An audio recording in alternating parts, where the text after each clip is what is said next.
Welcome to 360 Tamil. இன்னைக்கு இந்த வீடியோல நம்ம எந்த படத்தோட எக்ஸ்பிளனேஷன் பத்தி பார்க்க போறோம்னா, தெலுங்குல இப்ப ரீசெண்டா வெளியாயிருக்க திரிகாலா ஸ்கிரிப்ட் ஆஃப் காட் அப்படின்ற படத்தை பத்தி தான் பார்க்க போறோம். இது ஒரு பக்கவான கிரைம் த்ரில்லர் படம்னு சொல்லலாம். இந்த படம் சன் நெக்ஸ்ட்ல இப்ப தமிழ்லயே இருக்கு. பார்க்கணும்னு நினைக்கிறவங்க ஃபுல் படத்தை கூட பாருங்க. இந்த படத்தோட கதை ரொம்ப இன்ட்ரெஸ்டிங்கா இருந்தது. ஒரு வித்தியாசமான கிராமம் இருக்கும். அந்த கிராமத்துல அடுத்தடுத்து நிறைய பேர் இறந்து போயிட்டு இருக்காங்க. முதல்ல பூசாரி சாவுறாரு, அடுத்தடுத்து மக்கள்லாம் இறந்து போயிட்டு இருக்காங்க. இதுக்கு பின்னாடி ஒரு சாபம் தான் காரணமா இருக்குன்ற மாதிரி நம்மளை யோசிக்க வைக்கிறாங்க. இந்த விஷயத்துல மாயான்ற ஒரு தெரபிஸ்ட் சம்பந்தப்படுறாங்க, சிவான்ற ஒரு இளைஞர் சம்பந்தப்படுறாரு. இவங்க எல்லாமே ஒரு இடத்துல கேதர் ஆகுறாங்க. ஏன் இதெல்லாம் நடந்தது, இதுக்கு பின்னாடி என்ன அமானுஷம் இருக்குன்னு சொல்றது தான் மீதி கதை. ரொம்பவே இன்ட்ரெஸ்டிங்கா இருக்கும். நீங்க எதிர்பார்க்காத நிறைய ட்விஸ்ட் அண்ட் டர்ன்ஸ்லாம் வச்சிருப்பாங்க. கண்டிப்பா உங்களுக்கு பிடிக்கும். எக்ஸ்பிளனேஷனுக்குள்ள போறதுக்கு முன்னாடி வீடியோக்கு ஒரு லைக் போடுங்க. இந்த எக்ஸ்பிளனேஷன் பிடிச்சிருந்ததுன்னா ஐப்ன்ற ஆப்ஷனை கிளிக் பண்ணி சப்போர்ட் பண்ணுங்க. மேற்கொண்டு பேசி டைம் வேஸ்ட் பண்ணாம நம்ம நேரடியா படத்தோட ஃபுல் எக்ஸ்பிளனேஷனுக்குள்ள போயிடலாம். படத்தோட ஸ்டார்டிங் சீனே சனாதன தர்மத்துல இருக்க ஒரு விஷயத்த சொல்றாங்க. அதாவது கர்ம வினைன்னு சொல்லுவாங்கல்ல. நம்ம முன் ஜென்மத்துல நல்லது பண்ணா நல்லது நடக்கும், அதே மாதிரி தப்பு பண்ணா அதுக்கான தண்டனையை அடுத்தடுத்த ஜென்மத்துல நம்ம அனுபவிப்போம் அப்படின்ற மாதிரி இருக்கும் பாத்தீங்களா. அந்த மாதிரியான சில விஷயங்களை நமக்கு ஸ்டார்டிங்கே காட்டுறாங்க. இப்போ ஒரு சின்ன பொண்ணு இருக்கா பாத்தீங்களா, இங்க இருக்க கோமாதா கிட்ட கோவப்பட்டு இருக்கா. நீ ஒழுங்கா சாப்பிட மாட்டியா அப்படின்ற மாதிரிலாம் கோமாதாவை அடிக்கிற மாதிரிலாம் பண்ணிட்டு இருக்கா.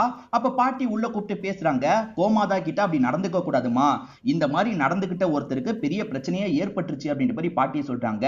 என்ன பிரச்சனை பாட்டி, என்கிட்ட சொல்லுங்கன்ற மாதிரி இவ கதை கேட்கிற மாதிரி கேட்கிறா. இரு சொல்றன்ற மாதிரி பாட்டி இருக்காங்க பாத்தீங்களா. பல நூற்றாண்டுக்கு முன்னாடி நடந்த ஒரு விஷயத்த சொல்றாங்க. அந்த டைம்ல ஒரு ஹஸ்பண்ட் ஒய்ஃப் இருக்காங்க. இவங்க ரெண்டு பேருக்குமே ரொம்ப வருஷமா குழந்தையே இல்லாம இருக்கு. ஒய்ஃப் என்ன பண்றாங்கன்னா ஒரு தெய்வத்தை பார்க்கிறதுக்காக வராங்க. காட்டேரி அம்மான்ற மாதிரி ஒருத்தங்க இருப்பாங்க. அவங்கள பார்க்கிறதுக்காக தான் வராங்க. அந்த தெய்வத்தை பொறுத்த வரைக்கும் அவன் வேண்டுதல் எல்லாத்தையும் நான் கேட்டுட்டு இருக்கேன், சீக்கிரமே நல்ல விஷயம் நடக்கும்ன்ற மாதிரி சில அறிகுறி எல்லாம் காமிச்சிட்டு இருக்காங்க. இதை பார்க்குற இந்த ஒய்ஃபுக்கு சந்தோஷமா இருக்கு, சீக்கிரம் நமக்கு குழந்தை கிடைச்சிரும்ன்ற மாதிரி யோசிக்கிறாங்க. ஆனா இன்னொரு பக்கம் ஹஸ்பண்ட் இருக்காரு பாத்தீங்களா, கோமாதாவை பலி தந்து எப்படியாவது குழந்தையை பெத்துக்கணும்னு யோசிக்கிறாரு. ஒருத்தர் சொல்லியிருப்பாரு அதுக்காக இவர் பலி தரலான்ற மாதிரி யோசிக்கிறாரு. ஆனா அப்படி பலி தரது பெரிய தப்புன்றது இந்த ஒய்ஃபுக்கு தெரியும். ஹஸ்பண்டை எப்படியாவது தடுக்கணும்ன்ற மாதிரி ஒய்ஃப் வேகமா ஓடி வந்துட்டு இருக்காங்க. வேணாங்க வேணாங்கன்ற மாதிரி சொல்லிட்டு இருக்காங்க. தடுக்கி இவங்க விழும் போது ஹஸ்பண்ட் அந்த இடத்துல வெட்டிடுறாரு.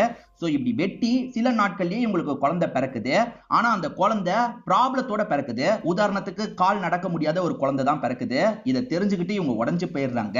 அதாவது இவங்களுக்கு சாபம் விழுந்துருச்சு அப்படின்றது தெரிய வருது. இவங்களை மட்டும் அந்த சாபம் தாக்கல, இந்த கிராமத்தை சேர்ந்த எல்லாரையும் அந்த சாபம் தாக்குது போல. நிறைய பேர் பாதிக்கப்பட்டு இருக்காங்க. நம்மளால தான் இது நடந்துருச்சு, நம்ம ஹஸ்பண்டால தான் நடந்துருச்சுன்றது இந்த ஒய்ஃபுக்கு தெரியுது இல்ல. இவங்க காட்டேரி அம்மான்னு ஒருத்தங்க கிட்ட வேண்டுவாங்கல்ல, அவங்களுக்கு கயரெல்லாம் கட்டி வேண்டுறாங்க. ஒரு ஸ்டேஜ்ல கிராமத்துல நடந்த பிரச்சனை நின்றுது. ஆனா இவங்க குடும்ப வம்சாவளியில அடுத்தடுத்த குழந்தை மோசமான ஸ்டேஜ்ல தான் பிறக்குது. இதுவே தான் நடைமுறையா மாறி போயிருது. அந்த சாபம் நம்மளை விட்டு எப்பதான் போகும்ன்ற மாதிரி குடும்பத்தை சேர்ந்து எல்லாருமே யோசிச்சுட்டு இருக்காங்க. அதுல ஒரு குடும்பத்தோட ஸ்டோரியை நமக்கு காட்டுறாங்க. இவரை பொறுத்த வரைக்கும் கால் இல்லாம தான் பிறந்திருப்பாரு போல. ஒய்ஃப் போட்டு எப்ப பாரு அடிச்சுக்கிட்டே இருப்பாரு. இப்போ ஒய்ஃப் ஒரு ஆண் குழந்தைய பெத்து எடுத்துட்டு இறந்து போயிடுறாங்க.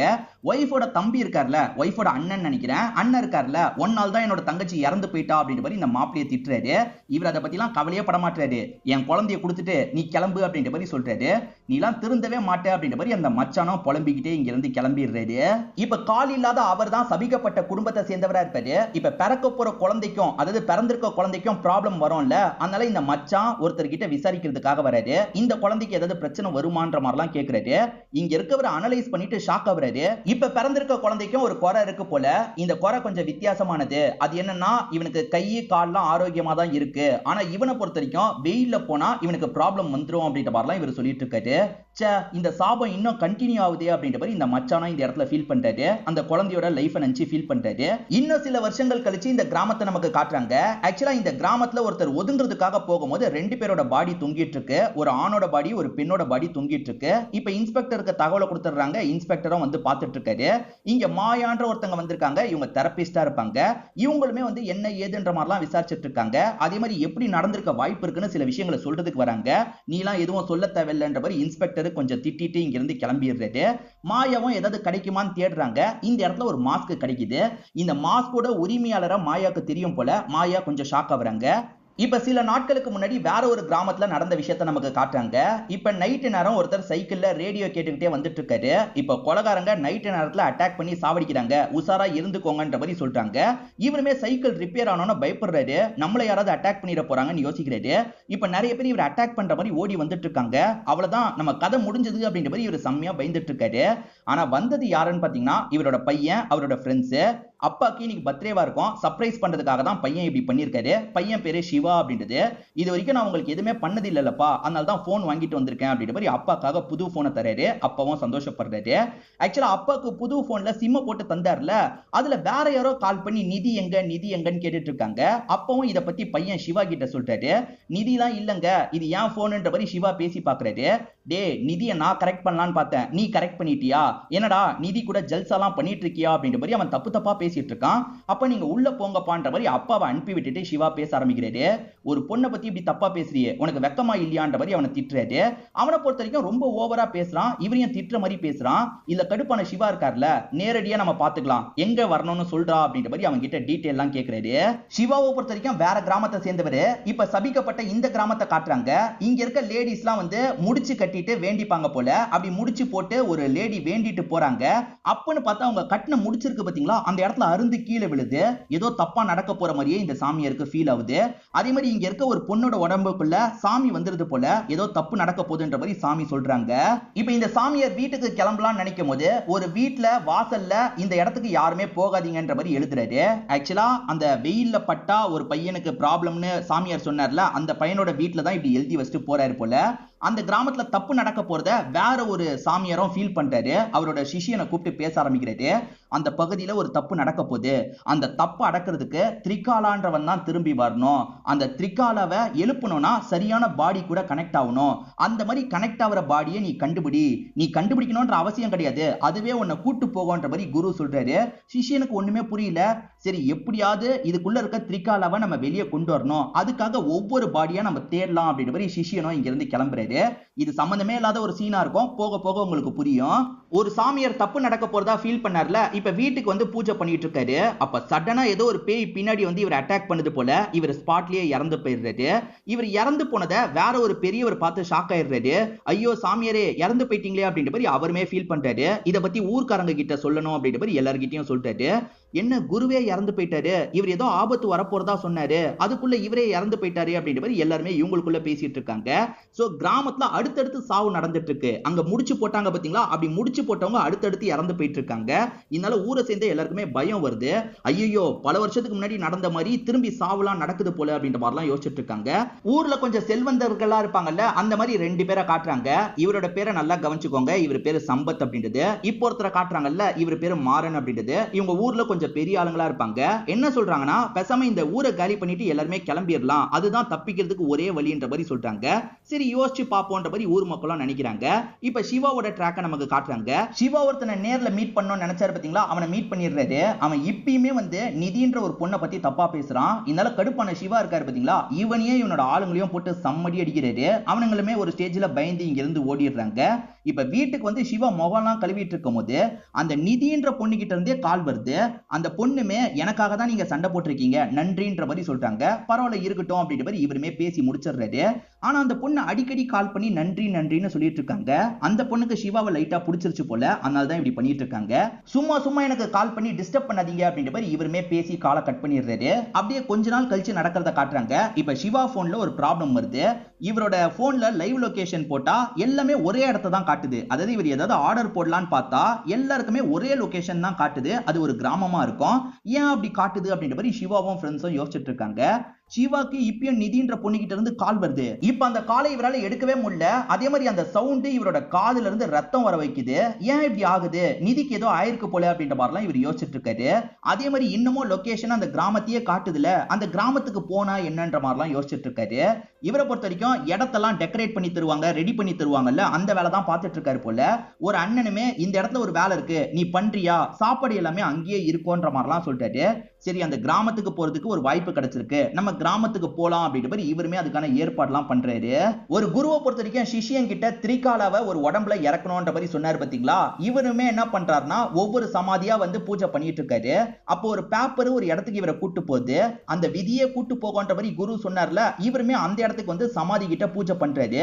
இப்போ பூஜை பண்ணும்போது அந்த இடத்துல ஏதோ ஒரு எஃபெக்ட் நடக்குது, எதையோ நம்ம ரிலீஸ் பண்றோம் போல அப்படின்ற மாதிரி இந்த சிஷ்யன் யோசிச்சுட்டு இருக்காரு. இப்போ ஏதோ ஒரு ஃபோர்ஸ் ரிலீஸ் ஆகுற மாதிரி நமக்கு காட்டுறாங்க. ரிலீஸ் ஆன ஃபோர்ஸ் இருக்கு பாத்தீங்களா, ஏறக்குறைய கோஸ்ட் ரைடர் கெட்டப்ல தான் இருக்கு. இப்போ ரிலீஸ் ஆன ஃபோர்ஸ் என்ன பண்ணுதுன்னா சில ரவுடிங்ல அட்டாக் பண்றதுக்காக வருது. இந்த ரவுடிங்க தான் இந்த ஃபோர்ஸ் சாவறதுக்கு காரணமானவங்க போல. அதனால இவங்க எல்லாரையும் கொடூரமா துரத்தி இந்த ஃபோர்ஸ் சாவடிச்சிட்டு இருக்கு. சோ இந்த நபர் யாரு, யாரோட பாடியில திரிகாலா வந்திருக்காருன்னு தெரியல. நம்ம சிவா என்ன கிராமத்துக்கு வந்திருக்காருன்னா சபிக்கப்பட்ட கிராமத்துக்கு தான் வந்திருக்காரு. இப்ப பெருசா ஆளுங்க நடமாட்டமே இல்லாம தான் இருக்கு. அதே மாதிரி அங்க ஒரு வீட்டுக்குள்ள போக கூடாதுன்னு ஒருத்தர் எழுதி வச்சார்ல, அந்த வீட்டுக்குள்ள தான் இவர் வராரு. ஃப்ரிட்ஜ்ல இவருக்கு தேவையான எல்லா விஷயமும் இருக்கு. பரவலப்பா சாப்பாடுலாம் இருக்குன்ற மாதிரி இவரும் சாப்பிட்டுட்டு இருக்காரு. இப்போதைக்கு இந்த ஊர்ல கம்மி ஆளுங்க தான் இருக்காங்க. அதுல ஒருத்தர் பைக்ல வந்துட்டு இருக்கும்போது பைக் ரிப்பேர் ஆயிருது. சரி பண்ணலாம்னு நினைக்கும் போது ஒரு ஈவில் ஃபோர்ஸ் இவருக்கு முன்னாடி வந்து நிக்குது போல. இவர் பயந்து ஓடலாம் பாக்குறாரு. ஆனா அந்த ஈவில் ஃபோர்ஸ் இருக்கு பாத்தீங்களா, இவர் அட்டாக் பண்ணி கொடூரமா இவரோட கதையை முடிச்சிருது. சிவாவை பொறுத்த வரைக்கும் சாப்பிட்டார்ல, இப்பதான் அது எல்லாமே கெட்டு போனதுன்னு தெரிய வருது. இந்த வீடும் ரொம்ப பழசா இருக்குன்னு தெரிய வருது. என்னடா இது, அதுக்குள்ள வீடெல்லாம் மாறிடுச்சுன்னு பயப்படுறாரு. இதுக்கு முன்னாடி நம்ம சாப்பிட்ட எல்லாமே கற்பனை போல, நம்ம பிரம்ம போல அப்படின்ற மாதிரிலாம் இவர் இந்த இடத்துல பயந்துட்டு இருக்காரு. அப்ப வித்தியாசமா ஒரு குரல் வந்து சிவா சிவான்ற மாதிரிலாம் கூப்பிடுற மாதிரி இருக்கு. இவர் பயத்துல மயங்கியே விழுந்துடுறாரு. அப்பன்னு பார்த்து ஒரு பேயோட கை இருக்குல்ல, இவரை டச் பண்றதுக்காக வந்துட்டு இருக்கு. இவர் பயந்து எந்திரிச்சா அது பேய் கிடையாது, பேய் மாதிரி வேஷம் போட்டு சிலர் வந்திருப்பாங்க. அவங்கள பொறுத்த வரைக்கும் இந்த இடத்துல வீடியோ எடுக்கிறதுக்காக வந்திருக்காங்க போல. ஏண்டா நீங்க தான் என்ன பயம்புத்துனீங்களா அப்படின்ற மாதிரி இவர் கோவப்பட்டு இருக்காரு. இந்த இடத்துக்கு மாயான்ற பொண்ணும் வந்திருக்காங்க. அதாவது தெரபிஸ்ட்ன்ற மாதிரி ஒரு பொண்ணை காமிச்சாங்கல்ல, அவங்களுமே இந்த இடத்துக்கு வந்திருக்காங்க. சிவாவும் நீங்களாம் யாரு என்னன்னு கேக்குறாரு. முதல்ல நீ யாருன்ற மாதிரி அவங்க கேக்குறாங்க. சிவா எதுக்காக வந்திருக்காருன்றத பத்தி எல்லாம் சொல்றாரு.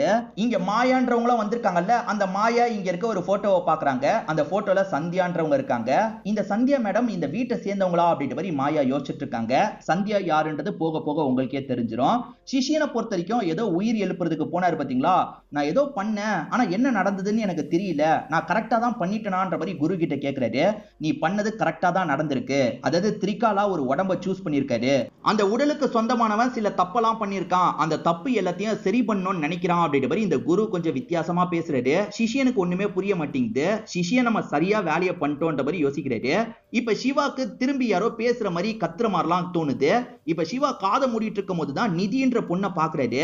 நிதின்ற பொண்ணு என்கிட்ட வான்ற மாதிரி கூப்பிடுறாங்க. இவரு நிதின்ற மாதிரி அவங்க கிட்ட போறாரு. ஆனா அவங்க அந்த இடத்துல இல்லவே இல்ல. ஏன்னா நிதி ஏற்கனவே இறந்து போயிட்டாங்க போல. இவருமே நிதியை பார்க்க முடியலன்னு ஃபீல் பண்றாரு. இங்க மாயான்ற தெரபிஸ்ட் வந்திருக்காங்கல்ல, இவங்க எல்லார்கிட்டயும் வைத்ரன் ஒரு நபரை பத்தி சொல்றாங்க. இந்த வைத்ரன் சம்பந்தப்பட்ட சில கிளிப்பிங்ஸ் நமக்கு காட்டுறாங்க. இந்த வைத்ரன் யாருன்னு பாத்தீங்கன்னா, ஒரு பையன் குறையோட பிறந்தால, அதாவது வெயில்ல போக முடியாத மாதிரி ஒரு குறையோட பிறந்தால, அந்த பையனை வீட்டுக்குள்ளேயே தான் அடைச்சு வச்சிருப்பாங்க. வீட்டுக்குள்ள இருந்து கொஞ்சம் சைக்கோத்தனமா மாறிடுவான். அப்படி சைக்கோத்தனமா மாறின அந்த பையன் இருக்கான் பாத்தீங்களா, அப்பவ கன்னை வச்சு ஷூட் பண்ணி சாவடிச்சிருப்பான். அப்பவ சாவடிச்சதுனால மென்டலா பாதிக்கப்பட்டிருக்கிறதுனால ஒரு மென்டல் ஹாஸ்பிட்டல்ல தான் இவனை வச்சிருப்பாங்க. சோ இவன் ஒரு மென்டல் ஹாஸ்பிட்டலுக்கு வர மாதிரிலாம் நமக்கு காட்டுறாங்க. இவனை வெயில்ல கூட்டு வர முடியாதுல்ல, அதனால ஒரு கோட்டு போட்டு தான் இவன் அந்த இடத்துக்கு கூட்டு வந்திருப்பாங்க. இந்த இடத்துக்கு வந்து இவனுமே மென்டல் பேஷண்ட் மாதிரி ட்ரீட்மெண்ட்லாம் எடுத்துட்டு இருக்கான். இங்க இவன் வந்ததுல இருந்து எல்லா பசங்களும் இவனை கிண்டல் பண்ணிக்கிட்டே இருக்காங்க, இவனை அடிச்சுக்கிட்டே இருக்காங்க. அடி வாங்கிட்டு இருக்க இந்த பையன் பதிலுக்கு இதுக்கப்புறம் நம்ம அடிக்கணும்ன்ற மாதிரி யோசிக்கிறான். முதல்ல அடி வாங்கிட்டு இருந்த பையன் எல்லாரையும் மிரட்ட ஆரம்பிக்கிறான். எல்லாரையும் இவன் கண்ட்ரோலுக்குள்ள கொண்டு வர ஆரம்பிக்கிறான். இவன் ரொம்ப வயலண்டா நடந்துக்கிறதுனால லாக் பண்ணி தான் வைக்கணும்ன்ற மாதிரி யோசிக்கிறாங்க. ஒரு ஸ்டேஜ்ல இந்த பையனை லாக் பண்ணி வச்சிடுறாங்க. இந்த மாதிரி சமயத்துல, அதாவது அந்த வைத்ரன் நல்லா வளர்ந்ததுக்கு அப்புறம் தெரப்பி தரதுக்காக மாயா அந்த இடத்துக்கு வந்திருப்பாங்க. சோ இப்ப வைத்ரன் வந்து இப்படிதான் இருக்காரு. வைத்ரன் கிட்ட நான் தனியா பேசணும், நான் பாத்துக்கிறேன்ற மாதிரிலாம் சொல்றாங்க. இப்ப வைத்ரன் கிட்ட என்ன சொல்றாங்கன்னா, உன்னை ஹிப்னடைஸ் பண்ண போறேன், உன் மனசுல இருக்க எல்லாத்தையும் என்கிட்ட சொல்லுன்ற மாதிரிலாம் கேக்குறாங்க. சரி ஓகேன்ற மாதிரி அவனுமே மனசுக்குள்ள இருக்க எல்லா விஷயத்தையும் சொல்றான். இப்பதான் இவனோட பிளாஷ்பேக்கை நமக்கு காட்டுறாங்க. இவனோட அப்பா எப்ப பாரு குடிச்சுக்கிட்டே இருப்பாரு. ஒய்ஃப் குழந்தைய பெத்தெடுக்கும் போதே இறந்து போயிட்டாங்கல்ல, இவரு சந்தியான்னு ரெண்டாவது ஒருத்தங்களை திருமணம் பண்ணிருப்பாரு. ரெண்டாவதா திருமணம் பண்ணவங்களையும் சந்தேகப்பட்டுக்கிட்டே இருக்காரு. எவன் கூட நீ சுத்திட்டு வரன்ற மாதிரிலாம் தப்பு தப்பா பேசிட்டு இருக்காரு. மேற்கொண்டு இந்த செகண்ட் ஒய்ஃப் சந்தியாவை அடிச்சு டார்ச்சர்லாம் பண்ணிட்டு இருக்காரு. அதெல்லாம் இவங்க பெருசா எடுத்துக்க மாட்டாங்க. சரி நம்ம வாழ்க்கை இப்படி ஆயிருச்சு, அட்ஜஸ்ட் பண்ணி வாழலான்ற மாதிரிலாம் யோசிச்சுட்டு இருக்காங்க. அதே சமயம் வேற ஒய்ஃபுக்கு பிறந்தவன் தானே வைத்திரன். ஆனா வைத்திரன் மேல இவங்க பாசலாம் காமிச்சிட்டு இருக்காங்க. வைத்திரன் இவங்களை விட்டு விலகி விலகி போயிட்டு இருக்கான். வைத்திரன் ஏன்பா என்னை விட்டு விலகி போயிட்டு இருக்க, நானும் உனக்கு அம்மா மாதிரி தான், அம்மா வேணா உன்னை வெளியே கூட்டு போவா அப்படின்ற மாதிரி கேக்குறாங்க. வெளியே கூட்டு போறேன்னு சொன்னா இவன் சந்தோஷப்படுறான். ஏன்னா இவனை வீட்டுக்குள்ளேயே தான் அப்பா லாக் பண்ணி வச்சிருப்பாரு. என்ன வெளியே கூட்டு போங்க ப்ளீஸ் ப்ளீஸ் நீ கேக்குறான். சரி இந்த ட்ரெஸ் நீ போட்டுக்கோ அப்படின்ற மாதிரி சொல்றாங்க. சரி ஓகேன்ற மாதிரி அம்மா தர மாதிரி ஒரு ட்ரெஸ் போட்டுக்கிறான். அவங்க சாப்பிட சொல்றாங்க, சாப்பிடவும் செய்யறான். வெளியே கூட்டு போக போறேன்னு ஹஸ்பண்ட் கிட்ட சொல்லும் போது ஹஸ்பண்ட் வேணான்னு சொல்றாரு. ஏன்னா ஒய்ஃபை ரொம்ப சந்தேகப்படுறாருல, அதனால வேணான்னு சொல்றாரு. வெளியே போனா கொஞ்சம் ரிலாக்ஸா ஃபீல் பண்ணுவான், நான் கூட்டு போயிட்டு வந்துடுறேன்ற மாதிரி சொல்றாங்க. சரி போய்க்கோன்ற மாதிரி ஹஸ்பண்டுமே ஒரு ஸ்டேஜ்ல சொல்றாரு. இவங்க முத வாட்டியா வெளியெல்லாம் கூட்டு போறாங்க பாத்தீங்களா, அதனால வைத்திரனுக்கு இவங்களை ரொம்பவே பிடிக்க ஆரம்பிச்சிருது. இவங்க சித்தி முறை தானே, இவங்களை அம்மா அம்மான்ற மாதிரிலாம் கூப்பிட ஆரம்பிக்கிறான். இவங்களுமே இதை கேட்டு ரொம்ப சந்தோஷப்படுறாங்க. ஆனா ஹஸ்பண்ட் ஒன்னா நம்பர் சந்தேக பேர்விலியா இருப்பாரு. யார் இங்க வேலை பார்க்கறதுக்காக வந்தாலும் சரி ஒய்ஃப் கூட இவங்க பழகுறாங்க அப்படின்ற மாதிரிலாம் சந்தேகப்படுவாரு. இங்க இருந்து போங்கடான்ற மாதிரி சண்டைலாம் போடுவாரு. இவரோட ஃபர்ஸ்ட் ஒய்ஃபை பொறுத்த வரைக்கும் ஒரு அண்ணன் இருந்த மாதிரி காமிச்சாங்கல்ல, அண்ணனுக்கு இப்ப சம்பத்ன்ற ஒரு பையன் இருக்கான். அந்த பையனுமே இவங்க வீட்டுக்கு வந்திருக்கான். வந்த பையன் இருக்கான் பாத்தீங்களா, தம்மெல்லாம் அடிச்சிட்டு இருக்கான். வைத்திரன் கிட்ட உனக்கு வேணுமான்னு கேட்கும் போது வைத்திரன் வேணான்னு தான் சொல்றான். சும்மா ட்ரை பண்ணி பாடுறா அப்படின்ற மாதிரி வைத்திரனையும் அவன் தம் அடிக்க வைக்கிறான். அப்பன்னு பார்த்தா அம்மா இந்த விஷயத்தை பாத்துறாங்க. என்ன பண்ணிட்டு இருக்க அப்படின்ற மாதிரி வைத்திரனை திட்டுறாங்க. அதே மாதிரி இந்த சம்பத்தோட அப்பா கிட்ட சம்பத்தை மாட்டி விட்டுறாங்க. சிகரெட்டா பிடிக்கிறன்ற மாதிரி அப்பாவும் போட்டு சம்மடி அடிக்கிறாரு. சந்தியா பிரெக்னன்ட் ஆயிருப்பாங்க. இப்ப நிறைய மாத கர்ப்பிணியா கஷ்டப்பட்டு இருக்காங்க. அவங்க வழியில துடிச்சிட்டு இருக்கும் போது பையனுமே ஹாஸ்பிட்டலுக்கு கூட்டு போலாம் அப்படின்ற மாதிரி சொல்லிட்டு இருக்கான். ஆனா இவரு வேணாம் அவ எப்படியாவது போய் தொலைட்டோன்ற மாதிரிலாம் பேசுறாரு. இவர் இப்படி பேசுறதுக்கு ஒரு காரணம் இருக்கு. கொஞ்ச நாளைக்கு முன்னாடி, அதாவது சில மாசத்துக்கு முன்னாடி அந்த சம்பத் வீட்டுக்கு வந்திருப்பான். அப்படி வீட்டுக்கு வந்த சம்பத் இருக்கான் பாத்தீங்களா, ஷர்ட் இல்லாம வேகமா ரூமை விட்டு ஓடி போயிட்டு இருக்கான். அதாவது ஒய்ஃபோட ரூமை விட்டு ஓடி போயிட்டு இருக்கான். சம்பத்தோட குழந்தை தான் இது, நம்ம குழந்தை இல்லன்ற மாதிரி இவர் ஒய்ஃபை ரொம்ப சந்தேகப்படுறாரு. அதனால தான் ஒய்ஃபை ஹாஸ்பிட்டலுக்கு கூட்டு போகாம இந்த இடத்துல கொடுமைப்படுத்திட்டு இருக்காரு. ஹாஸ்பிட்டலுக்குலாம் கூட்டு போக மாட்டேன், இது ஏன் குழந்தை இல்லன்ற மாதிரிலாம் சொல்லிட்டு இருக்காரு. ஆனா பையன் அப்பா கூட்டு போலாம்ப்பா, அம்மாவை இப்படி பண்ணாதீங்கன்ற மாதிரிலாம் கெஞ்சி கேட்டிருப்பான். அதை மீறியே இவர் அடிச்சிட்டு இருக்காருல. இல்ல கடுப்பான பையன் என்ன பண்ணிருப்பானா, அப்பாவோட ஒரு கன் இருக்கும், அதை எடுத்து அப்பாவையே ஷூட் பண்ணிருப்பான். அப்பாவை கொன்னதுக்காக தானே இந்த இடத்துக்கு வந்திருக்கான், நான் வேணும்ட்டே கொல்லல, இதுக்காக தான் கொன்னன்றதெல்லாம் இவங்களுக்கு புரிய வச்சிட்டு இருக்கான். சோ இவன் மேல பெரிய தப்பு இல்லைன்றத இந்த மாயா புரிஞ்சுக்கிறாங்க. பேச வேண்டியவங்க கிட்ட பேசி சீக்கிரமா உன்னை இங்க இருந்து கூட்டு போயிடுறேன், திரும்பி உன் அம்மா கூட நீ ஒரு ஹாப்பியான லைஃபை வாழலாம் அப்படின்ற மாதிரி இங்க இருந்து போக வச்சிருப்பாங்க. உங்க பையனை கஷ்டப்பட்டு பேசி கூட்டு வந்துட்டேன், இதுக்கப்புறம் நல்லபடியா பாத்துக்கோங்கன்ற மாதிரி சந்தியா கிட்டயும் சொல்லிட்டு இவங்க கிளம்பி இருப்பாங்க. சோ இப்ப வைத்திரன் இருக்காரு பாத்தீங்களா, திரும்பி அம்மா கூட சேர்றதுக்காக வந்துடுறாரு.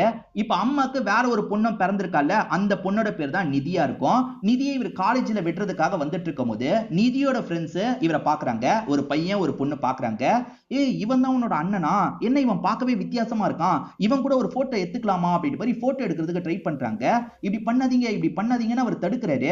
அப்ப கண்ட்ரோல் இல்லாம கார் இருக்குல்ல, அங்க இருக்க ஒரு போலீஸ் மேல லைட்டா இடிச்சிருது. அந்த போலீஸ் பயங்கரமா கடுப்பாயிடுறாரு.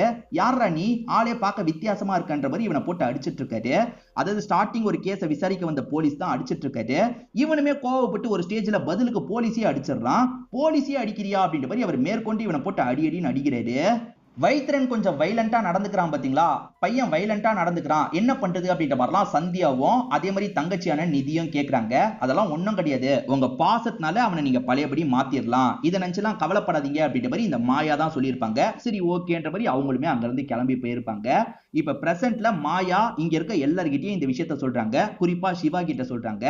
நிதியை உனக்கு தெரியும்னு சொன்னல, எப்படி தெரியும்னு கேட்கும்போது இவர் ஒரு பிளாஷ்பேக்க சொல்றாரு.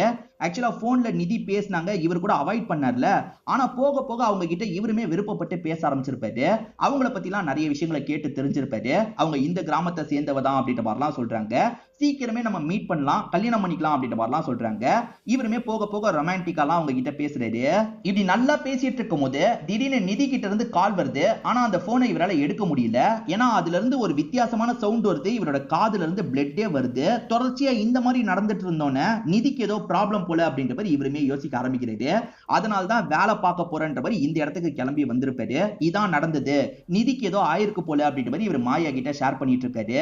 இங்க ஒரு கிளீனிங் வேலை இருக்கு வான்ற மாதிரி யாரோ கூப்பிட்டாங்கல்ல, யாரு கூப்பிட்டு இருப்பாங்கன்னா மாறன் தான் கூப்பிட்டு இருப்பாரு. இப்ப மாறன் இந்த இடத்துக்கு வராரு. பேய் ஆக்டிவிட்டி இருக்கிறத பார்த்து மாறன் பயப்பட ஆரம்பிக்கிறாரு. இங்க என்ன நடக்குதுன்னு ஆளுங்க கிட்ட கேட்கும்போது பேய் ஆக்டிவிட்டி இருக்கு, சரி நீ எதுக்காக என்ன இந்த இடத்துக்கு வர வச்சேன்னு கேட்கும்போது மாறன் இந்த இடத்துல ஒரு பிளாஷ்பேக்க சொல்றாரு. மாறன் சொல்லும் போதுதான் மேற்கொண்டு நிறைய விஷயங்கள் நமக்கு தெரிய வருது. அதாவது சந்தியா இருந்தாங்க பாத்தீங்களா, சந்தியாக்கு கொஞ்சம் கஷ்டமா இருக்கும். இந்த மாறன் கிட்ட கையை நீட்டி காசை வாங்கியிருப்பாங்க போல. வாங்கின காசை எப்ப தருவன்ற மாதிரி மிரட்டுற மாதிரி பேசிட்டு இருக்கான். அப்படி இல்லைன்னா என் கூட அட்ஜஸ்ட் பண்ணிக்கோன்னு கொஞ்சம் தப்பு தப்பா பேசிட்டு இருக்கான். இப்படிலாம் பேசாதீங்க அப்படின்ற மாதிரி இவங்களுமே சொல்லிட்டு இருக்காங்க. இப்படி இவன் அவங்களோட கையை பிடிச்சலாம் பேசிட்டு இருக்கான்ல, அந்த நேரம்னு பார்த்து வைத்திரன் இந்த இடத்துக்கு வந்து இந்த விஷயத்தை கவனிக்கிறது. என்னோட அம்மா கிட்ட இப்படிதான் நடந்துப்பியான்ற மாதிரி கோவப்படுறாரு. காசை தரலனா இப்படிதான் பண்ணுவேன்ற மாதிரி மாறணும் தெனாவட்டா பேசிட்டு இருக்கான். அப்பன்னு பார்த்து சம்பத் இந்த இடத்துக்கு வந்துடுறாரு. அதாவது ஃபர்ஸ்ட் ஒய்ஃபோட அண்ணன் பையன் வந்துடுறாரு. வந்தவரு உனக்கு காசு தானே வேணும், நான் அந்த காசை தரேன்ற மாதிரிலாம் கடன் காசை கொடுத்து அனுப்பி விட்டுறாரு. அந்த மாறன் பேசினதை நினைச்சு இந்த இடத்துல இந்த வைத்திரன் ஃபீல் பண்றாரு. சம்பத் தான் ஆறுதல் சொல்றாரு. ஆறுதல் சொல்றதுனால சம்பத் நல்லவர் கிடையாது, ரொம்ப கேவலமானவரா இருப்பாரு. அது என்னன்னா வந்து சிகரெட் பிடிச்சதா அவங்க மாட்டி விட்டாங்கல்ல, அதனால அப்பா போட்டு அடிச்சிருப்பாரு. பதிலுக்கு இந்த லேடியை நம்ம ஏதாவது அசிங்கப்படுத்தணும்ன்ற மாதிரி அவன் யோசிச்சிருப்பான். சம்பத் வேணும்ட்டே அவன் ஷர்ட்டை கழட்டிட்டு ஓடி இருப்பான். அந்த ஹஸ்பண்ட் மேல இடிக்கிற மாதிரி வேணும்ட்டே இடிச்சிருப்பான். காரணம் ஒய்ஃப் அங்க ட்ரெஸ்ஸை சேஞ்ச் பண்ணிட்டு இருக்காங்க, நம்ம கூட ஒன்னா இருந்துட்டு தான் ட்ரெஸ்ஸை சேஞ்ச் பண்றாங்கன்னு ஹஸ்பண்ட் நினைக்கணும்ன்றதுக்காக வேணும்ட்டே சம்பத் இப்படி பண்ணிருப்பான். ஏற்கனவே இவர் பயங்கரமா சந்தேகப்படுவார்ல, இவருக்கு சந்தேகத்தை வர வைக்கணும்ன்றதுக்காக தான் சம்பத் இப்படி பண்ணிருப்பான். இதனால தான் ஒய்ஃபை அடிக்கிறதுக்காக போயிருப்பாரு. வைத்திரன் சாவடிச்சு ஹாஸ்பிட்டலுக்கு எல்லாம் போயிருப்பான். இந்த சம்பத்தோட பிளான் என்னன்னா வைத்திரன் சொத்து எல்லாமே நம்ம சொத்தா மாறணும், அதுக்கான வேலையை பண்ணணும் அப்படின்ற மாதிரி கணக்கெல்லாம் பண்ணிட்டு இருக்கான். அவங்க சொந்த வீட்டுல தானே இருக்காங்க, அந்த வீட்டெல்லாம் இவன் எடுத்துக்கணும் அப்படின்ற மாதிரி கணக்கெல்லாம் பண்ணிட்டு இருக்கான். மாறன் கிட்ட கடன் தர மாதிரி தர வச்சு தப்பு தப்பா பேச வச்சதும் இவனா தான் இருப்பான். இந்த சம்பத்து மாறன் ரெண்டு பேருமே அந்த இடத்தை புடுங்கிறதுக்காக தான் இந்த பிளான் எல்லாம் பண்ணிட்டு இருக்காங்க. மாறன் இப்ப நான் சொல்ற மாதிரி அந்த வைத்திரன் கிட்ட பேசுன்ற மாதிரி சொல்றான். மாறனும் அதுக்கேத்த மாதிரி வைத்திரன் கிட்ட பேசுறாரு. உன் அம்மா கிட்ட நான் கொடுத்த காசை வேற ஒருத்தன் கொடுக்குறான், ஒருவேளை அவன் தான் உன்னோட அம்மாவை ஓட்டிட்டு இருக்கான் போல அப்படின்ற மாதிரி மாறன் தப்பு தப்பா பேசுறான். அப்படி பேசாத பேசாதன்னு வைத்திரன் சொல்றாரு. அப்படிதான்டா நடக்குது, உனக்கு தான் அது தெரியலன்ற மாதிரி அவன் பேசிட்டு இருக்கான். இதனால லைட்டா வைத்திரனுக்கு அம்மா மேல சந்தேகம் வருது. அந்த சம்பத்து கொஞ்சம் இந்த காசை வச்சுக்கோங்கன்ற மாதிரி அப்பப்ப காசெல்லாம் தராரு. அதை வைத்திரன் பார்க்கும்போது சந்தேகப்படுறாரு. ஒருவேளை ரெண்டு பேருக்குள்ளயும் பழக்கம் போயிட்டு இருக்கான்ற மாதிரி சந்தேகப்படுறாரு. இவரோட அப்பாவே சந்தேகப்படுற ஆள் தானே, இவருக்கும் கொஞ்சம் கொஞ்சமா சந்தேகம் வருது. ஏற்கனவே வந்து தங்கச்சியோட ஃப்ரெண்ட்ஸ் இவரை கிண்டல் பண்ணாங்கல்ல, இப்ப போதையில இவரோட கார்ல ஏறிடுறாங்க. போற வழியில எங்களை டிராப் பண்ணுன்ற மாதிரி ஏறிடுறாங்க. அப்படி ஏறினவங்க சும்மா இருக்க மாட்டாங்க, இவரை கிண்டல் பண்ற மாதிரி பேசிக்கிட்டே வந்துட்டு இருக்காங்க. செம்ம போதையில இப்படி பேசிக்கிட்டே வந்துட்டு இருக்காங்க. இவர் ஏற்கனவே அம்மா விஷயத்துல கொஞ்சம் கடுப்புல இருக்காரு. இவனுங்க ரெண்டு பேர் பேசுறதும் கடுப்பை வர வைக்குதுல. ஒரு பெரிய ஸ்லெட்ஜாமர் எடுக்கிறாரு, அதை வச்சு ரெண்டு பேரையும் அடி அடின்னு அடிக்கிறாரு. இப்படி சாவடிச்சவரு தூக்குல தொங்க விட்ட மாதிரி கிளம்பிடுறாரு. ஸ்டார்டிங் இன்ஸ்பெக்டருக்கு ஒரு பாடி கிடைச்ச மாதிரி காமிச்சாங்கல்ல, இவங்க ரெண்டு பேர் தான் பாடியா அந்த இடத்துல கிடைச்சிருப்பாங்க. இப்ப அம்மா மேலேயே செம்ம கோவத்துல அம்மாவை பாக்குறதுக்காக வராரு.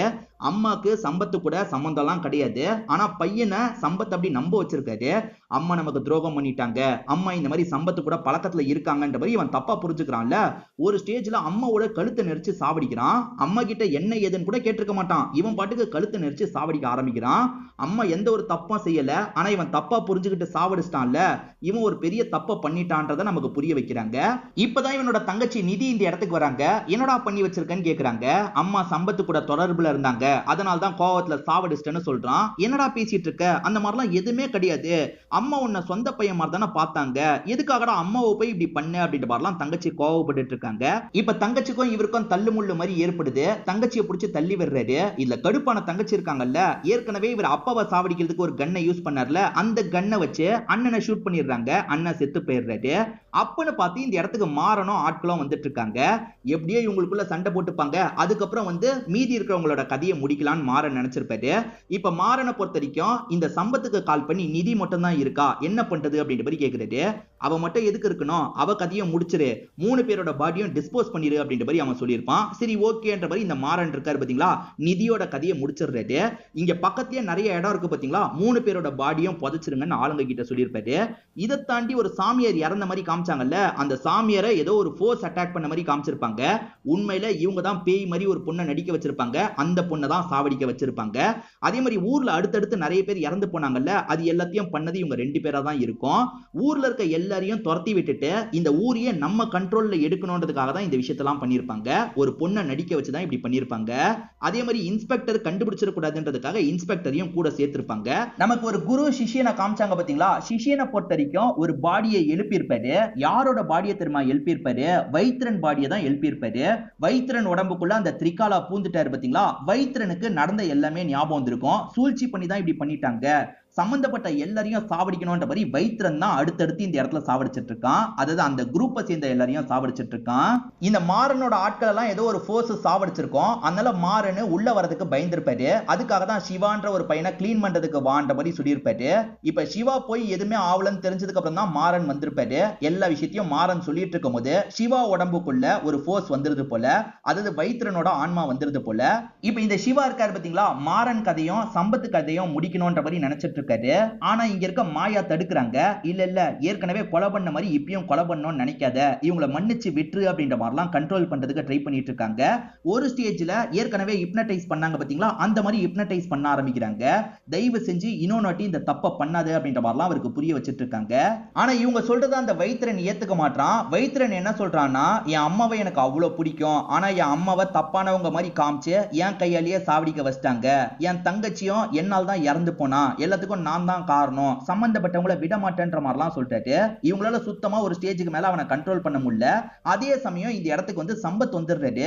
யோ என்னையா பண்ணிட்டு இருக்க, சொன்ன வேலையை முடிக்க மாட்டியான்ற மாதிரி மாறனை திட்டிட்டு இருக்காரு. மாறனுமே இங்க நடந்துட்டு இருக்க பிரச்சனையை பத்தி எல்லாம் பயந்த மாதிரி சொல்றாரு. ஆனா சம்பத்துக்கு அதெல்லாம் தெரியாதுல்ல, சம்பத்து கொஞ்சம் கேஷுவலா தான் இருக்காரு. அப்பன்னு பார்த்து சிவா உடம்புக்குள்ள இருக்க வைத்திரன் இந்த இடத்துக்கு வந்துடுறான். டே சம்பத் உன்னை விட மாட்டேன்டா அப்படின்ற மாதிரி சிவா அட்டாக் பண்றாரு. இவன் யாரு திடீர்னு நம்மளை அட்டாக் பண்றான்னு யோசிக்கும் போது உடம்புக்குள்ள வைத்திரன் இருக்கிறது சம்பத்துக்கு தெரிய வருது. வேணான்ற மாதிரி ஒரு பக்கம் மாயா தடுத்துட்டு இருக்காங்கல்ல, இவர் கோவத்துல மாயாவையும் அட்டாக் பண்ணிட்டு இருக்காரு. அந்த சம்பந்தப்பட்ட 2 பேரை விடக்கூடாதுன்ற மாதிரி அவங்க ஓடும் போது அவங்கள துரத்த ஆரம்பிக்கிறது. மாயாவும் தடுக்கணும்ன்ற மாதிரி பின்னாடியே ஓடி வந்துட்டு இருக்காங்க. ஆக்சுவலா சாமியார் இறந்து போனதை முதல்ல ஒரு நபர் பார்த்தாருல, அவருமே இவங்க டீமை சேர்ந்தவரா இருப்பாரு. இப்ப ஊர் மக்கள் கிட்ட அவர் நடந்த எல்லா விஷயத்தையும் சொல்லிடுறாரு. அதாவது அந்த சம்பத்து மாறன் சேர்ந்த மாதிரி தான் இந்த விஷயத்தெல்லாம் பண்ணாங்க. ஊர்க்காரங்க நிறைய பேரை சாவடிச்சா ஊர்க்காரங்க காலி பண்ணிடுவாங்கன்னு பண்ணாங்கன்ற மாதிரி சொல்லிட்டாங்க. இப்ப ஊர்க்காரங்க எல்லாருமே சம்பத்துக்கு எதிராக திரும்பிடுறாங்க. சம்பத்தை ஏதாவது பண்ணணும்ன்ற மாதிரி வந்துட்டு இருக்காங்க. ஆனா அதுக்குள்ள இங்க வைத்திரன் இருக்கான் பாத்தீங்களா, ஒரு ஸ்டேஜ்ல சம்பத்தோட தலையை துண்டா வெட்டி தலையை மட்டும் இங்க இருந்து கொண்டு போயிட்டு இருக்கான். அதை ஊர்க்காரங்க எல்லாருமே பார்த்து இந்த இடத்துல ஷாக் ஆயிட்டு இருக்காங்க. இந்த வைத்திரனை பொறுத்த வரைக்கும் அம்மா விஷயத்துல தப்பு பண்ணிட்டான்ல, இந்த சம்பத்தை மேனிபுலேட் பண்ணதுல தப்பு பண்ணிட்டான்ல, அதுக்காக சம்பத்தை பழி வாங்கிட்டான். இந்த ஊரை பழையபடி நார்மல் நிலைமைக்கு கொண்டு வந்துட்டான்ற மாதிரி நமக்கு காட்டுறாங்க. இன்னும் அந்த திரிகாலா உடம்ப விட்டு போல, எங்க பிரச்சனை நடந்தாலும் சரி அந்த திரிகாலா அந்த இடத்துக்கு வந்துருவாரு அப்படின்ற மாதிரிலாம் இந்த குரு சொல்றாரு. இப்ப வேற ஒரு இடத்துல ஒரு பொண்ணுக்கு பிரச்சனை போல, அந்த இடத்துக்கு கோஸ்ட் ரைடர் கெட்டப்ல இந்த வைத்திரன் வந்திருக்கான். யாரா நீ அப்படின்ற மாதிரி அங்க இருக்கவங்க பேசிட்டு இருக்காங்க. ஒரு ஸ்டேஜ்ல ஷூட் பண்றதுக்குலாம் ட்ரை பண்றாங்க. ஆனா அங்க வந்து இந்த வைத்திரன் இருக்கான் பாத்தீங்களா, எல்லார் கூடயும் பயங்கரமா சண்டை போடுறான். இதுக்கப்புறம் எங்க பிரச்சனை வந்தாலும் சரி இவன் போயிடுவான்ற மாதிரி காமிச்சு நமக்கு இந்த படத்தோட கதையை முடிக்கிறாங்க. ஆக்சுவலா இது எல்லாமே ஒரு ஸ்டோரியா இருக்கும். ஸ்டோரிய பாட்டி தான் வந்து பேத்தி கிட்ட சொல்லிட்டு இருக்காங்க. பேத்தியும் இந்த கிராமத்தை சேர்ந்தவங்க, அதாவது இந்த பாட்டி பேத்தி 2 பேருமே இந்த கிராமத்தை சேர்ந்தவங்களா இருப்பாங்க. கோயில்ல முடிச்செல்லாம் போடுவாங்க பாத்தீங்களா, அதுக்கு இந்த பேத்தி போறதுக்கு நினைக்கிறாங்க. போறதுக்கு என்ன எழுதி போடலாம் அப்படின்ற மாதிரி பாட்டி கூட சேர்ந்து எழுதிடுறாங்க. இப்ப முடிச்சு போறதுக்கு 2 பேருமே சேர்ந்து கிளம்புறாங்க. அப்படி கிளம்பும் போதுதான் ஒரு விஷயத்தை நமக்கு காட்டுறாங்க. இந்த மாதிரி உண்மையிலேயே ஒரு இடம் இருக்கு போல, நிறைய பேர் இந்த இடத்துல முடிச்செல்லாம் போறதுக்கு வருவாங்க போல. இதை காமிச்சு நமக்கு படத்தோட கதையை முடிக்கிறாங்க. கண்டிப்பா இந்த படமும் என்னோட எக்ஸ்பிளனேஷனும் உங்களுக்கு பிடிச்சிருக்கும்னு நம்புறேன். இந்த வீடியோ உங்களுக்கு பிடிச்சிருந்தது லைக் பண்ணுங்க, கமெண்ட் பண்ணுங்க, மறக்காம 360 தமிழ் சேனலை சப்ஸ்கிரைப் பண்ணுங்க. தொடர்ச்சியா இந்த மாதிரி வீடியோக்கள் வந்துகிட்டே தான் இருக்கும்.